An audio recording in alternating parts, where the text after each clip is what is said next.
നമസ്കാരം. വാർത്താ സമ്മേളനം ആരംഭിക്കുന്നു. ആദ്യം പ്രധാന തലക്കെട്ടുകൾ. സംസ്ഥാനത്ത് ട്രഷറിയിൽ കടുത്ത നിയന്ത്രണം. പിൻവലിക്കാനാവുക പരമാവധി 50,000 രൂപ മാത്രമെന്ന് ധനമന്ത്രി. 3 ദിവസത്തിനുള്ളിൽ നിയന്ത്രണം ഒഴിവാകുമെന്നും KN ബാലഗോപാൽ. സർക്കാർ ജീവനക്കാരുടെ ശമ്പളം നൽകി തുടങ്ങി.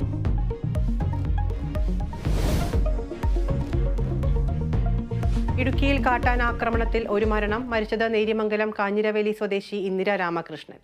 ആക്രമണം കൃഷിയിടത്തിൽ കൂവ നടുന്നതിനിടെ. പട്ടാമ്പിയിൽ വിരണ്ടോടിയ ആന വളർത്തുമൃഗങ്ങളെ ചവിട്ടിക്കൊന്നു.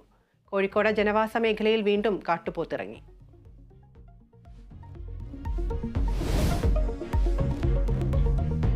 സിദ്ധാർത്ഥന്റെ മരണത്തിൽ പ്രതികൾക്ക് വേണ്ടി പാർട്ടി ഇടപെട്ടിട്ടില്ലെന്ന വയനാട് CPIM ജില്ലാ നേതൃത്വം. തെറ്റായ പൊതുബോധം സൃഷ്ടിക്കാൻ ശ്രമം നടക്കുന്നുവെന്നും വിമർശനം. CBI അന്വേഷണത്തിൽ സർക്കാർ തീരുമാനമെടുക്കുമെന്ന് മന്ത്രി V ശിവൻകുട്ടി.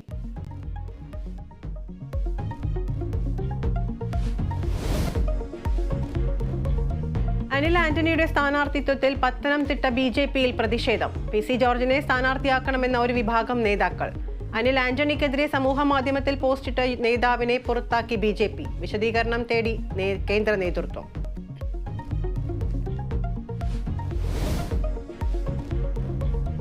പാക് പ്രധാനമന്ത്രിയായി ഷഹബാസ് ഷെരീഫ് ഇന്ന് സത്യപ്രതിജ്ഞ ചെയ്യും. ഷഹബാസ് ഷെരീഫ് പ്രധാനമന്ത്രി സ്ഥാനത്തെത്തുന്നത് 2ാം തവണ.